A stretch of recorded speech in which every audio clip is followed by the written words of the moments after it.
It is lights out and away we go. Episode 73. Episode 73. We're cooking. Hello, Adrian. I am RJ for your new listeners. I'm going to let you speak in a minute here, but I've just got to get something off my chest because as a man that spends his life working in sports, shout out Sportsnet, number one sports network in Canada, and then does an F1 podcast. A lot of my life revolves around sports. And another day, another one of RJ's teams just absolutely shitting the bed. I don't know if you saw the Jays game yesterday, but the Jays will now lost they've got swept 3 times in a row now in the first round, so we haven't won a playoff game since 2016. And not only do my teams always find a way to lose, it's always heartbreaking or really stupid. Yesterday was really stupid. So there's 2 things. First, we pulled our pitcher after 47 pitches, and he was pitching like lights out. I don't know, for matchups or something. Yeah. The next guy comes in, gives up 2 runs right away, and we lose 2-0. The second thing, late in the game, we had guys on second and third, 2 outs, our best hitter at the plate, and guy was supposed to be our star, Vladimir Guerrero Jr., an idiot, and he wasn't paying attention. He got picked off at second base to end the inning.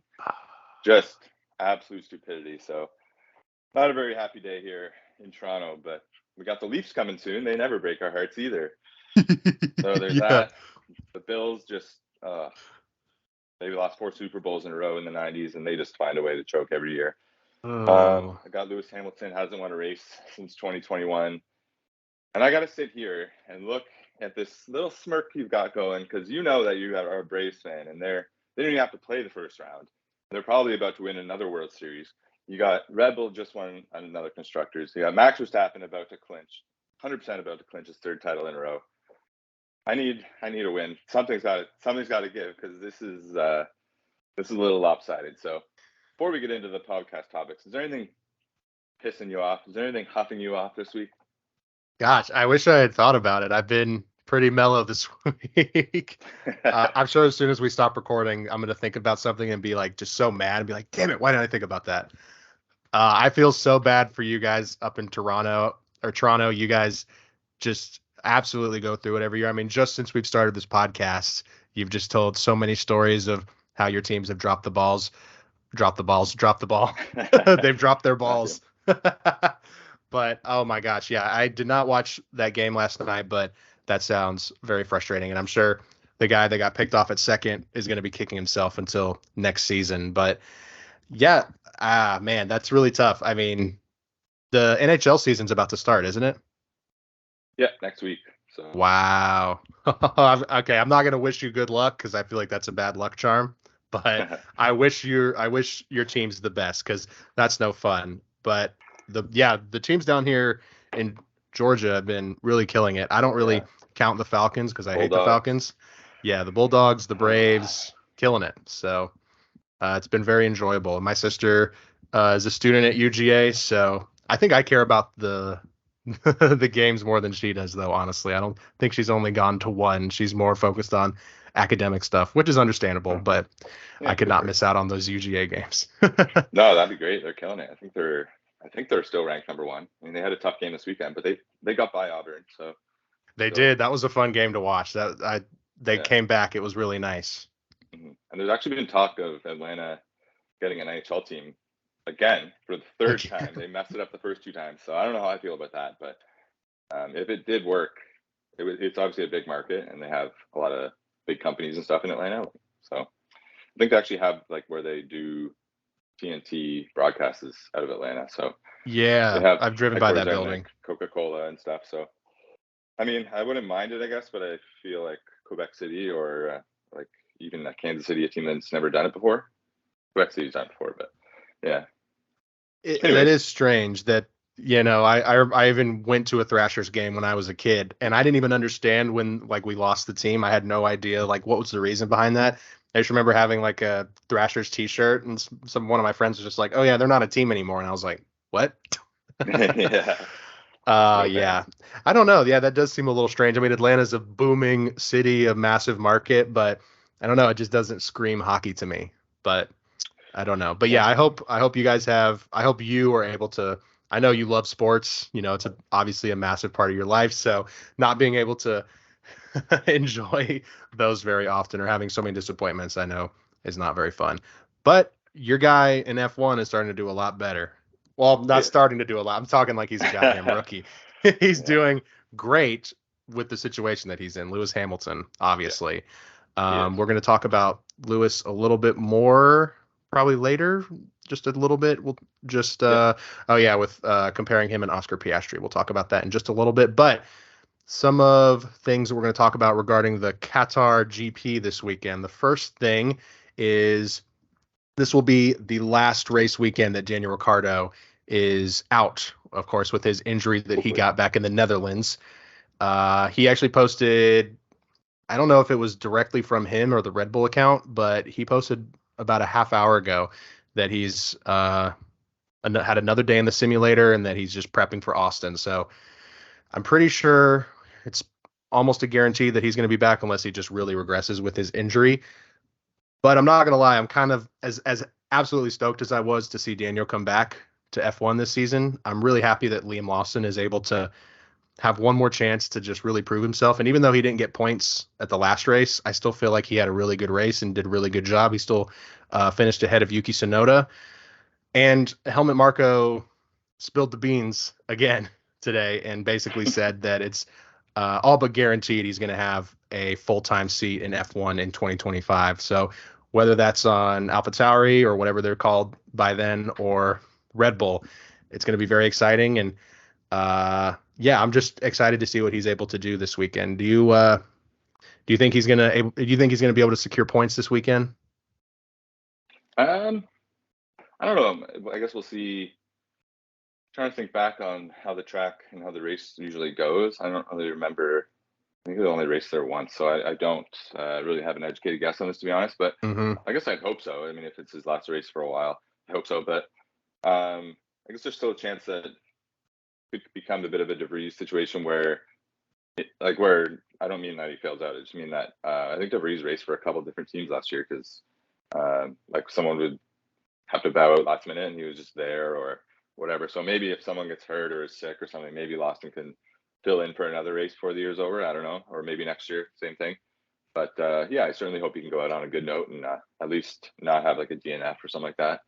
But I think it's also kind of a little bit like, I don't know if poetic's the right word, but it's nice that Daniel's coming back in Austin. It'll be a good place for him to return. He loves it there. He fits right in. So that'll be nice. I don't really know how to transition to the next topic, but it's a little bit off of F1. It's IndyCar. There's 2 lawsuits currently going on. In one guy that's highly touted to potentially be in F1 and was with McLaren, and another guy that was in F1, talking Alex Palou and Romain Grosjean. Palou, we'll just say Palou from now on. If it's wrong, it's wrong.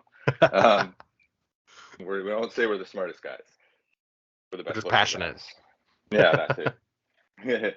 But anyways, Palou is getting sued by McLaren for, you know more about these than me, so I'm going to kind of throw it to you. But just to tee them up, Palou is getting sued by McLaren for about $25 or $23 million, something like that. And Grosjean is suing because his team, I guess he had a contract with them and they're letting him go. Now you tie up that bow for us because I don't really know what I'm talking about. Yes, so I believe Alex Palou was supposed to drive for McLaren in IndyCar. He had around $25 million. This is all allegedly. Don't take me to court, please. He allegedly had around $25 million in like sponsorships lined up. Obviously, that's not going to come all at once, but McLaren were counting on that and expecting that money to come in. So with signing him and having him drive for them, obviously, and then him sort of taking that back and going against the contract, they're trying to reimburse themselves and get some of that money back. They're suing for more than the sponsorship was lined up for. I don't know the exact number. I think it's close to 30 million, which is a little bit insane. I don't know how. I would like to see just behind the scenes of what he's thinking, if he's like, damn, I really messed up, or if he's just sort of got an Oscar Piastri attitude about it and he's like, nah, my agents are going to work it out. But that's they're trying to rekindle a little bit of that Daniel Ricciardo money. He got paid $20-something million to not drive for them, which is awesome. Good for him. As far as the Romain Grosjean, though, he sort of is getting sort of the reverse. Instead of the team suing the driver, it's the driver suing the team. So he signed a contract with Andretti, and then they just sort of took it back. And I was trying to do a little bit of research because I don't think Andretti's actually made a statement yet.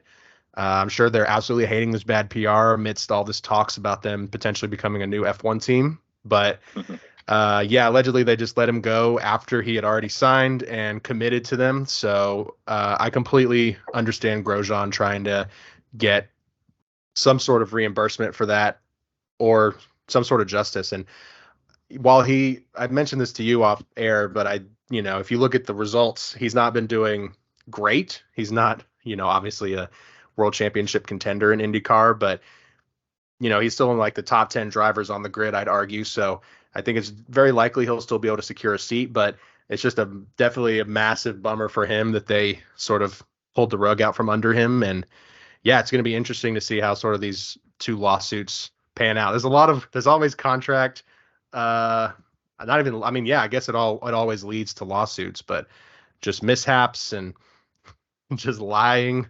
The sport, racing in general, is just it's complete madness. So I guess we'll see about that, but I do really feel for Romain Grosjean. He's not really had the most normal racing career, obviously, but yeah, hopefully he's able to figure that out and get a seat and also reimburse. I guess he also is suing because he was obviously promised a salary and he's not getting that. But anyways, speaking of Andretti, they are taking the next step with their Formula One bid.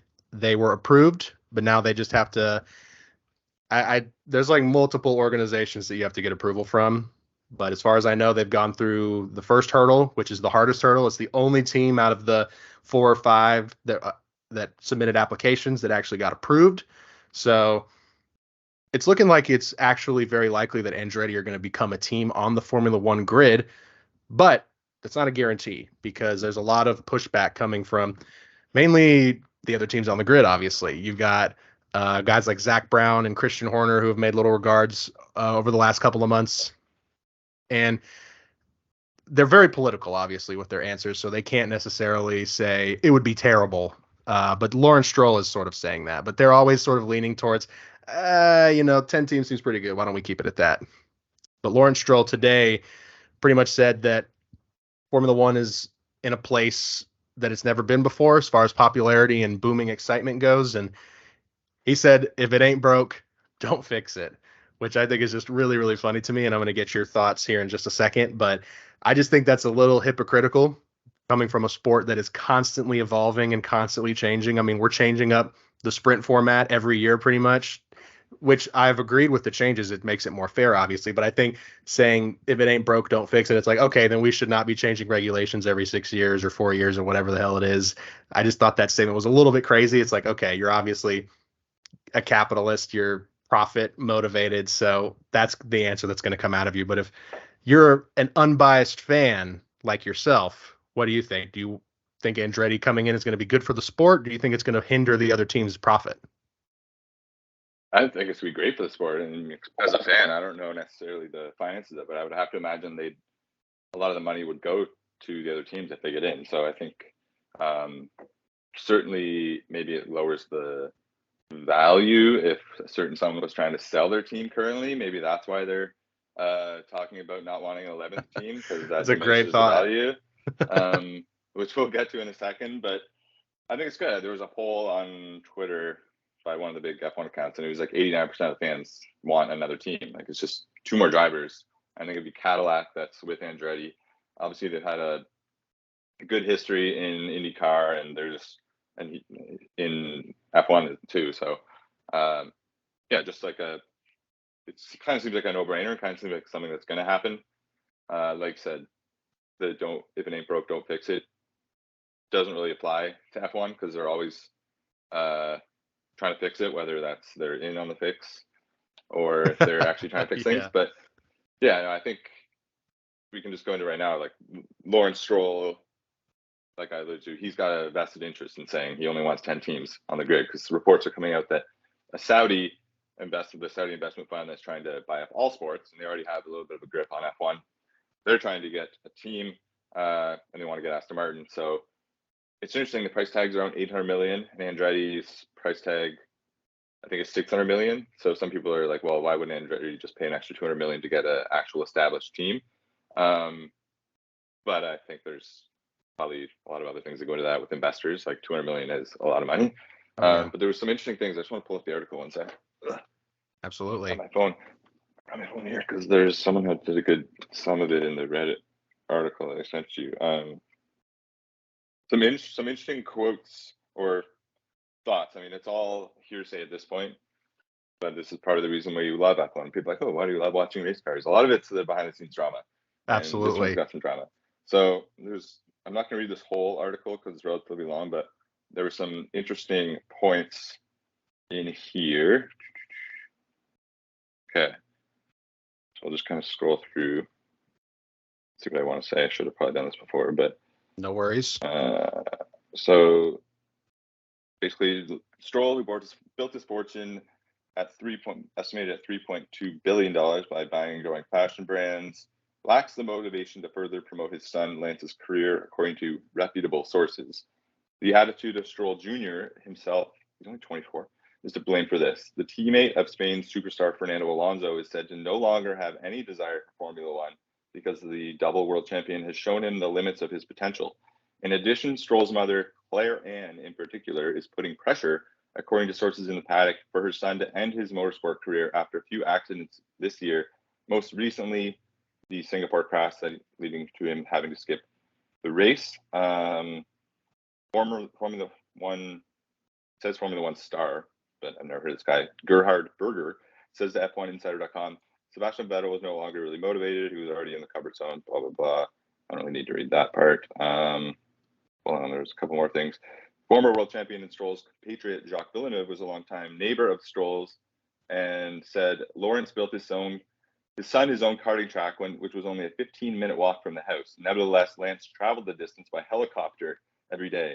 Another insider who previously held a position of responsibility on a team similarly recalls, father and son once came to our factory to look at it. I have never seen such an interested father and such a disinterested son. They're also current Formula One protagonists no longer rule out Stroll Jr.'s resignation and therefore the sale of the Aston Martin team. They're already speculating who could be Stroll's successor. The name Yuki Tsunoda comes up again and again. Helmut Marko who is responsible for the driver squad, says Tsunoda is under contract. If Aston Martin were to be interested, they would have to come up with an agreement with us first. So there's a lot there. Some of it, I don't know if it's just kind of a lot of kind of hearsay and he said, she said, and like rumors, but it does. Like, I think there's a little bit of truth there in the sense that if Lance doesn't want to drive anymore and he realizes he's not going anywhere with this, I mean, he was obviously spending all his time playing tennis now. It stands to reason that Lawrence might just sell the team. And with all the Saudi money coming in right now, he does just seem like a straight up businessman in the sense that he's just going to sell it to the highest bidder. He doesn't give a fuck where the money's from. So, I mean, kind of makes sense, I guess.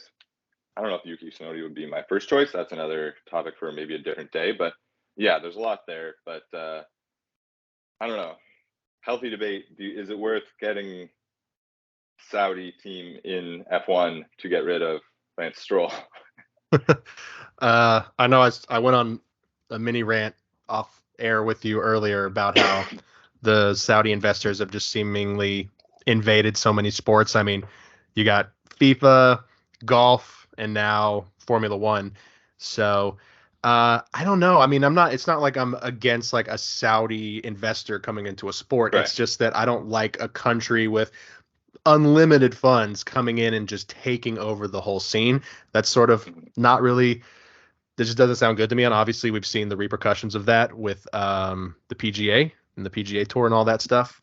So as far as them selling the team, I think that would be just a massive mistake. If obviously he's, in it for the money, if he has a massive, payout coming his way, I think he's going to be inclined to do that. That I'm like so glad you read that because I have not heard any of that or seen any of that. That is blowing my mind that you said these things. And the helicopter thing. Yes, dude. Funny. It's funny and it's also infuriating at the same time. Yeah.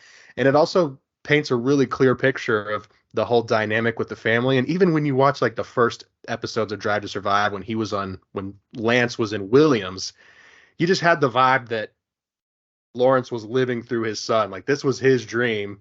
And he's not, I don't know about forcing it, but he's like, hey, son, you like to race, don't you? You're great. And, Lance has had some decent moments, but yeah, he's just not competing with Fernando at all. And the note about his mom too and the crashes, I mean, that makes a whole lot of sense. If Lance himself seems disinterested in the sport, then I just don't see him sticking around for very long. And if you watch his interviews, he just doesn't seem in it.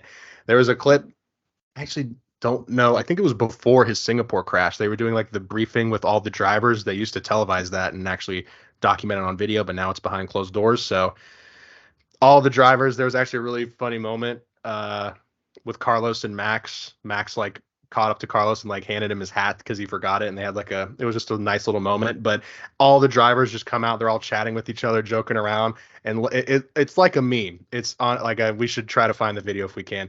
After everybody else, then Lance just by himself just walks out slowly, just kind of like, just seems like he just could not give a shit, just kind of walking like slowly, just looking around like, what am I doing here? So all that to say, yeah, there's a lot of Aston Martin news circulating this week. Personally, I would like Lawrence Stroll to keep the team. If he's if he's only in it for the money, obviously, maybe get out of there. But they've established an infrastructure with Aston Martin. They've gotten tons of investors. So I don't know if it would just be as easy as just, throwing their hands up and be like, all right, we're done with this. Because, you got Fernando Alonso on a contract. And I just don't know. I just don't think that would be good for the sport, especially if that was to happen very quickly and rapidly.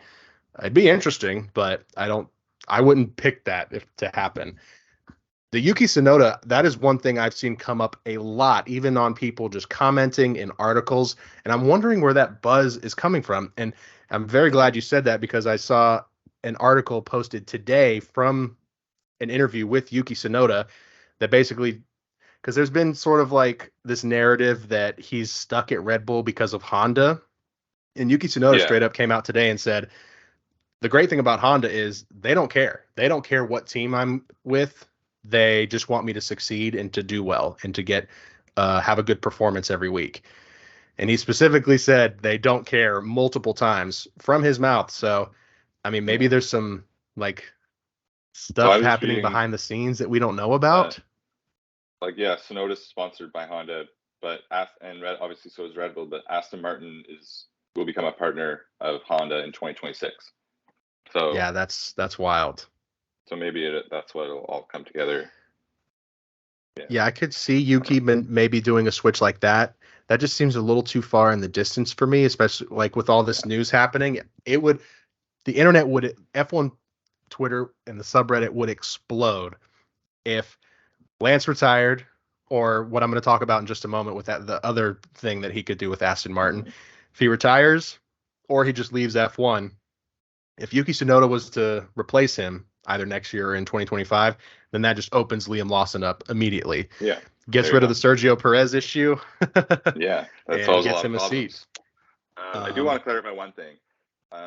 We mentioned, but I guess we should just clarify, is that we don't have a problem if there's any individual person from Saudi Arabia that wants to invest in anything, in F1. And that's not, it's the Saudi investment fund that's built up by Mohammed bin Salman, whatever his name is, that they're literally trying to change their reputation from being murderers and oil barons and just terrible, terrible people to sports wash and get their way in to change their reputation. So that's what we have a problem with.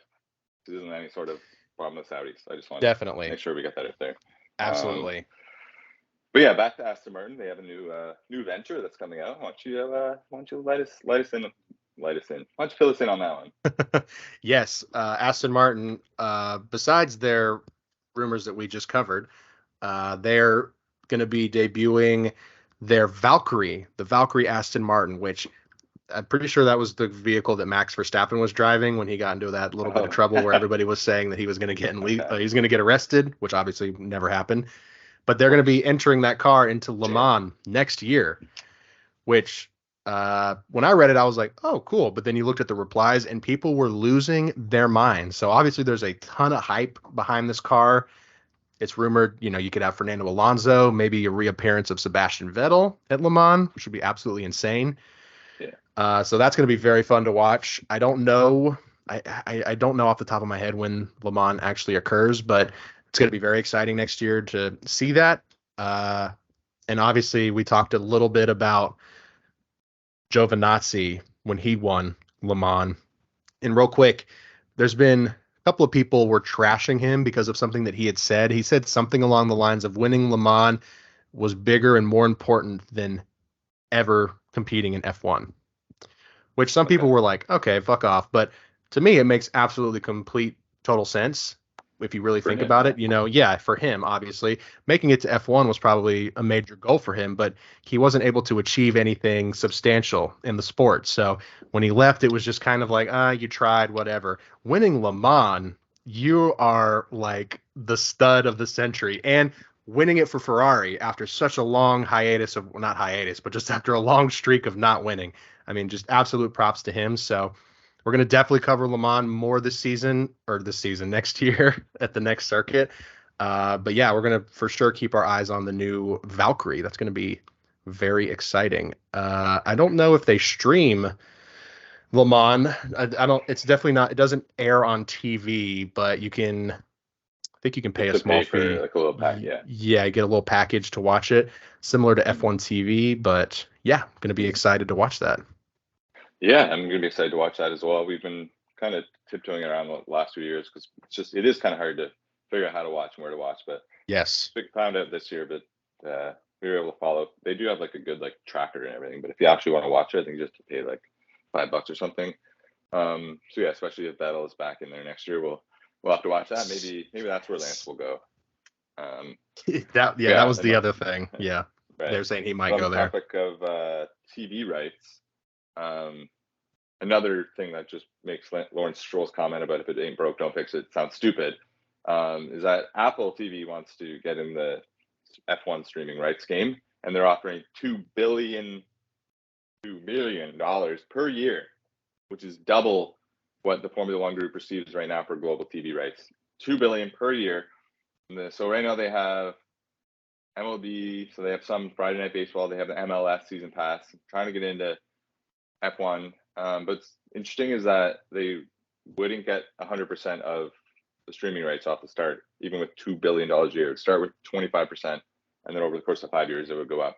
So it's a lot. Like, that's a huge barrier to entry. $2 billion. I don't know how they would possibly make that money back, but I don't really know. That's not my strength, is knowing that sort of thing. But yeah, pretty crazy that. I mean, I think it'd be a lot better. I think Apple, from what I've seen, whenever I watch the Friday Night Baseball games, if the Jays are ever on there, it is a little bit annoying having to go to another platform instead of just watching on the Sportsnet. But the broadcast itself is really good, and it even just seems like it's a higher quality. I don't know, maybe they use better cameras or something. So I think they would do a good job with F1, and that's obviously a lot of money that's hard to turn down. So Lawrence maybe want to stick around and get a piece of that. But yeah, what do you think? Do you think it'd be? Would you rather be watching on Apple TV, or I know you have problems sometimes having to figure out which channel to watch on over there? Yes. Does that take, if Apple, I know they only get 25%, but over those 5 years, would that remove the streaming rights from F1 TV and Sky? I don't know if it's global or if it's, think about it too, for the exclusive streaming rights. Logistical nightmare. I mean, I don't know if I don't know if it's just North America but it's exclusive streaming rights, so that would take it away from F1 TV, at least here. And which I like F1 TV, but it's not perfect. I mean, I could definitely see Apple TV doing a better job. And in terms of getting like press passes and stuff, I feel like maybe we could have a better chance with Apple TV than we would with F1 TV. So hey, I'm up for it. Absolutely. I don't know. I mean, the state that it's in right now, I just got F1 TV after struggling. I don't know why. For some reason, this is just me being a moron. I for some reason had it in my head that it was like, oh, $50 or $60 a month, which even still for Formula One, I probably could really swing if I absolutely had to. But just because I've been able to watch it on other means that I already pay for, that's just sort of what I've been doing. But it is so annoying having to watch uh, partly on YouTube TV, partly on ESPN Plus. ESPN Plus only streams the races. They don't stream any of the practices or the qualifying. So, if you want to watch that stream's really nice too, the quality wise, but you can't watch any of the other streams uh, during the weekend.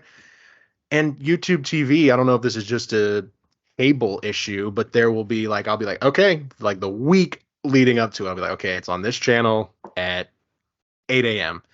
And then you go to that channel and it's not there, even though it's listed in the guide as Formula One Imola qualifying or whatever. You click on it and it's just some news anchor. And on the very bottom of the screen, it's like, oh, the Imola GP is streaming on WXT. It's like, I don't have that channel, you assholes. So Yeah, that's now gotta I be, get it's gotta that be was what made me buy ESPN Plus in the first place. I should have bought F1 TV back then. Um, I don't know. So as far as them buying the streaming rights, I think it could be really cool. It would definitely help. Andretti and Apple, I think, are going to boost the sport even more in North America. Um, but Probably get a show. yeah, the 25% thing, I don't get that. I don't like having to go, like you said, jumping off to different streaming platforms, especially the same weekend. Like I don't want to have to watch qualifying on one and practice on another and the race on another. That's just really annoying. So it's a good opportunity though. That money per year is like I feel like Apple or Amazon are like the only companies that could actually afford that because they've just got.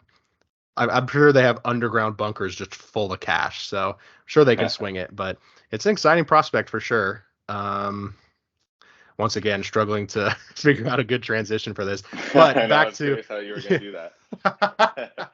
back to what we were discussing at the top of the episode with your favorite athletes. We've got a little bit of Lewis Hamilton. He still to this day has the greatest F1 rookie season out of any rookie in the sport. He finished his first Formula One season with 109 points. And the reason I'm bringing that up right now is because Oscar Piastri has the small opportunity. It's not a guarantee, but he has the chance to potentially become the most successful F1 rookie of all time. And, I'm actually trying to remember if the point change had happened, but after Hamilton's first year. I'll need to look into that. I'll do that. I'll clarify that on the next one. I got you. So this is Yeah. what I was going to mention. Oh, okay. Props to Oscar because he is having an incredible year. But 2007, Lewis Hamilton finished with 109 points, second place in the standings to Kimi Räikkönen, who finished with 110 points. So the points changed. It was like 10 points for winner tonight. Okay. So the points were a lot lower. So it's not like equal. Like, yeah, Lewis was literally 1 point away from winning this championship that year. Damn. So, yeah, Oscar's obviously not 1 point away from it, but still very impressive. Still, yeah. He's become very quickly both of our top three favorite drivers, I think. So, top five at least. Like, we both are very high on Oscar. So, so it's still a great accomplishment. It's been him and Liam Lawson, quite frankly. We talked about it before, but they've really changed the perception of what a rookie can do in this age of F1 because. I don't know. Maybe it was different to hop in an F1 car back then. Maybe it was a little easier for Lewis. I don't know. But I literally didn't watch back then, so I don't know. But yeah, right. Aside from watching races back, but yeah, Oscar's just been incredible. So very happy for him. My transition gonna be here. Someone I'm not very happy for, Mr. Max Verstappen, your boy. Gonna win again this week. It's pretty much inevitable that all he has to get is 3 points or something. So he's gonna get his third straight driver's title. But the only solace I can take slight joy out of is that he's never really won in just a traditional Max cross the line and wins whatever race. It's always first one was 2021. We don't need to get into that, but that was a debacle. He's still never gonna get full credit for that from anyone. Mm-mm. Last year, no one knew if he had won the title when he crossed the finish line because it was the China or Japan, the Japanese, Japanese rain They didn't know if it was full points, whatever. And this year he's probably going to win in the sprint. So that's at least you get to cross the line, and they can Max Verstappen's the world champion, but just a little strange for him that he never gets to win in a normal way. But before we get into his teammate on the opposite end of the spectrum, any words before Max wins his third straight title? I've seen I think the sprint will be a little confusing unless, Checo just completely drops the ball. But I think if Max places 6th or higher, he'll win.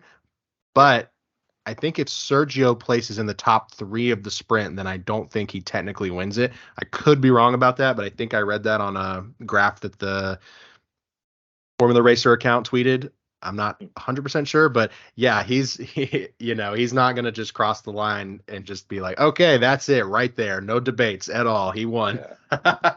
So I don't know. It's going to be probably a little lackluster. I don't know why he's just, he obviously the drama with 2021, but that was like one of the most high intensity moments that we've seen in the last couple of years. So I think just to balance that, he's just had to have some of the most boring wins of all time, or unorthodox at least. Right.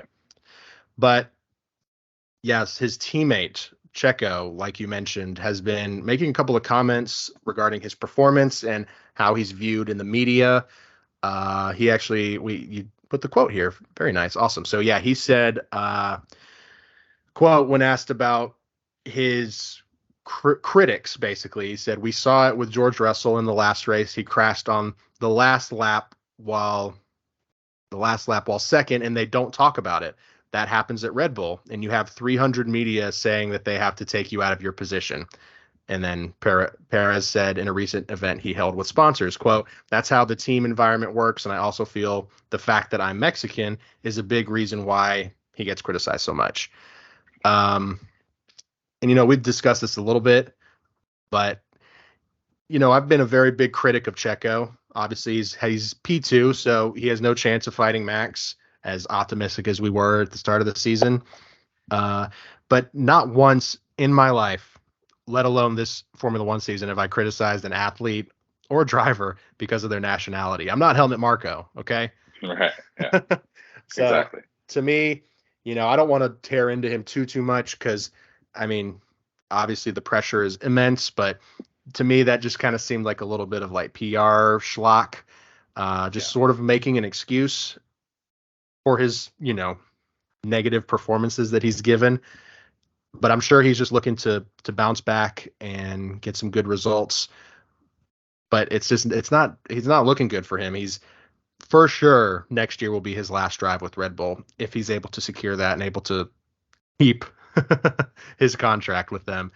I don't know. It's a little iffy for him because now there's reports that apparently P2 is what it's taking for him to keep that position.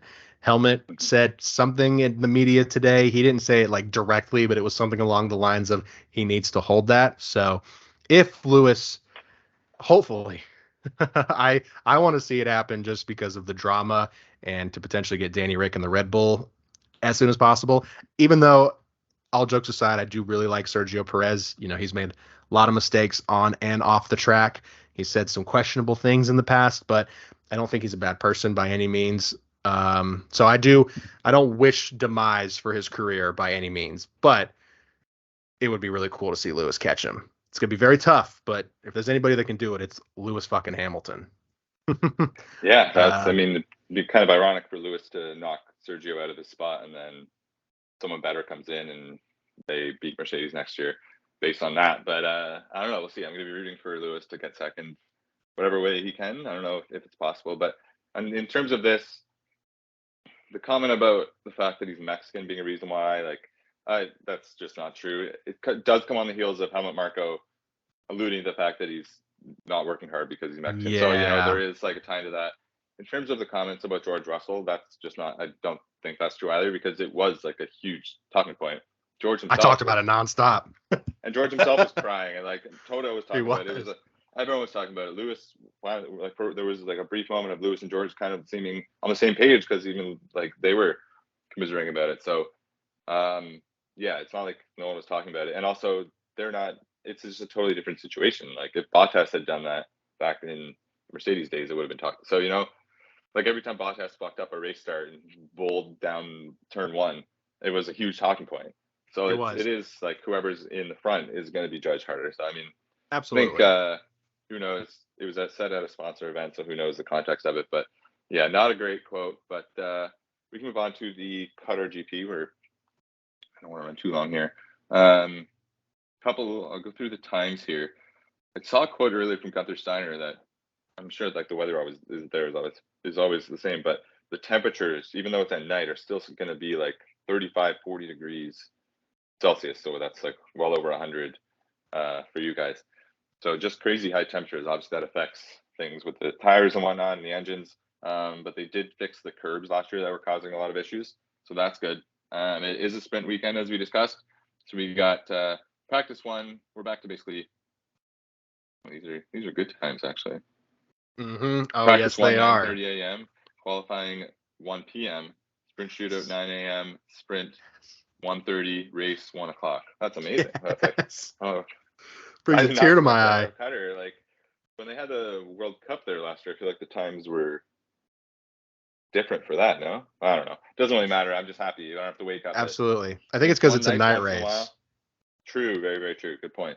It's nice once in a while to have those late night, like have to stay up till 2 a.m. or whatever to watch, or have to wake up at 8 a.m. to start your day off. But it is tough. It kind of you have to kind of strategize your whole weekend around it, or just accept I'm just going to be a zombie for the whole weekend, which is usually what ends up happening. Not very good impulse control over here. So yeah, great times on that one. The temperature is going to be a little bit of an interesting factor. The track, Lawson, both of them, that's not our favorite track in the video game. Very kind of sweepy, windy. I don't really have a comparison for it necessarily, but yeah, the one time we've had it here, Lewis Hamilton won. Don't really have much more to say about it. They didn't race here last year because of the World Cup. We can get into our predictions in a sec, but any thoughts on the track or any of that? The track itself, I've actually come around on. I don't want to get into the human right issues, that has to do with those tracks. That always comes up.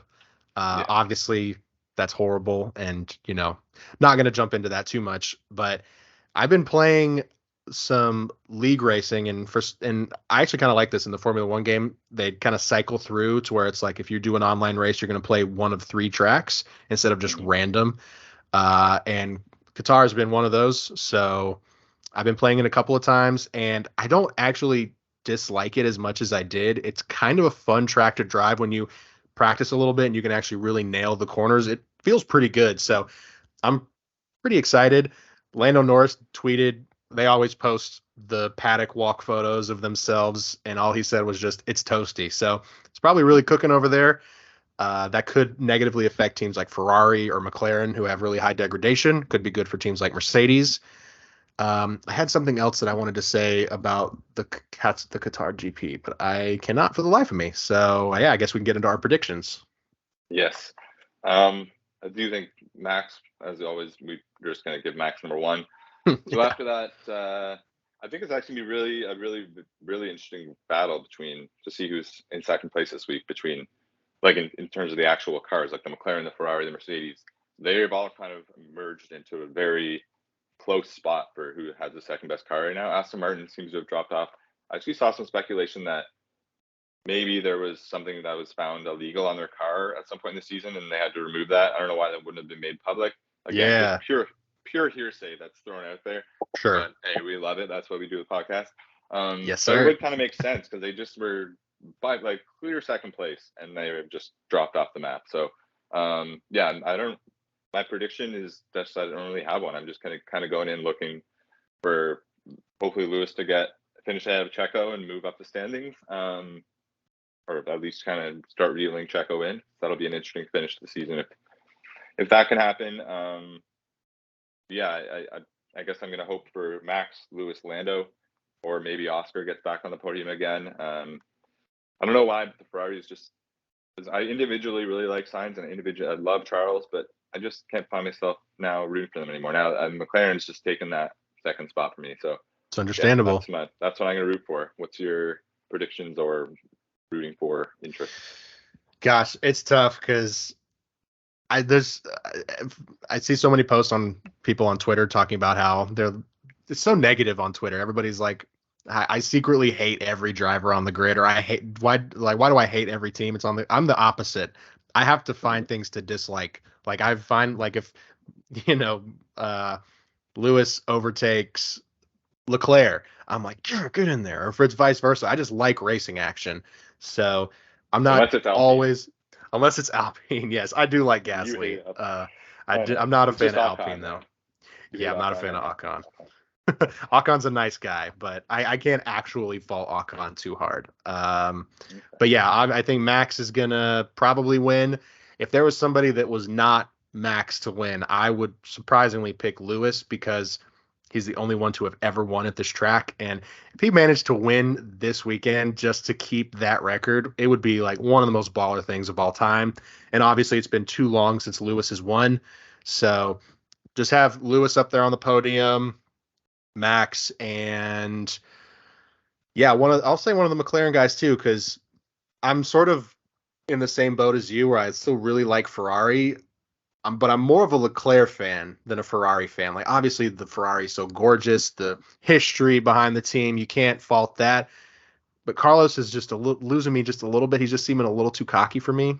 I'm not saying I dislike Carlos by any means, but so yeah, we'll go Lewis, Max, back to 2021, and I'll reverse it and go Oscar. So, All right. one quick note before we sign off. You mentioned the gap to Aston Martin, how they went from easily the second fast car to now arguably the fourth, sometimes fifth when they're placing behind Alpine. At the start of the season, McLaren in their lap times was a second off of Aston Martin. That's insane. Not even Red Bull. They were over a second off of Aston Martin. McLaren have absolutely turned this season around. If you could give a driver of the day award to a team throughout a season, a team of the year award, it's McLaren for sure. Most improved. Yes, because they went from that being a second behind Aston Martin to now 3/10 ahead of them. So really, really spectacular stuff. So I'm really, really hoping McLaren. It's going to take a lot because they're a little bit behind, but I really want to see McLaren get up to P3. I think that would, or sorry. Wait, I'm a little confused now. P4, yeah. You missed P4. When you said Aston Martin is sometimes I forgot about Mercedes. You missed a team. Yeah. I did. They're I forgot about Mercedes. Sixth, which is a precipitous drop from second. I know. I get that so confused. I forget that we kind of have. Yeah, we kind of have four top teams if you don't count Red Bull, which is fun. But yeah, I don't know. Nice. It is. So hopefully, whatever place it is, they pass Aston Martin. Because I feel like the work they put in, while Aston did have a really good start, and I love Fernando Alonso, the work McLaren have put in, I want to see it rewarded. But I'm very excited for this weekend. Yep. Me too. Very excited. And yes, sir. Yeah, kind of strange things going on at Aston Martin. If Lawrence Stroll isn't interested in anymore, disappointing with the team, then too bad. So sad. Get out of here. And it's good that their team's dropping because someone doesn't get to come in and just have the best team. So right. Yeah, I'm excited for this weekend. Good to have racing back. And then the next race, we're back in your homeland. So lots to look forward to. You can send us off. Let's do it. One last thing that I just remembered. We got a sprint race. We've obviously talked about that with Max Verstappen potentially winning it. We've got another sprint race in Austin the following race weekend, which is a little bit crazy to me. I never thought we would double up. But yeah, we're going to have two sprint weekends back to back. So much racing action, and we're going to cover it every single week. So come back next week to watch the next episode and to have us debrief the Qatar GP and to talk about Austin. We're looking our site. We got our site set forward. So do us a favor. Rate the podcast on Spotify, like us on YouTube. Please subscribe on YouTube. We really want to get our subscribers up. That's the only number that's really kind of stagnating. Our TikTok is doing really, really well. Follow us at HarderSoftF1. And yeah, if you like the podcast, just share it, comment, engage with us. Let us know your opinions. We want to engage with other Formula One fans. That was the whole reason we started this podcast. So yeah, let us know what you guys think, and we'll see you next week.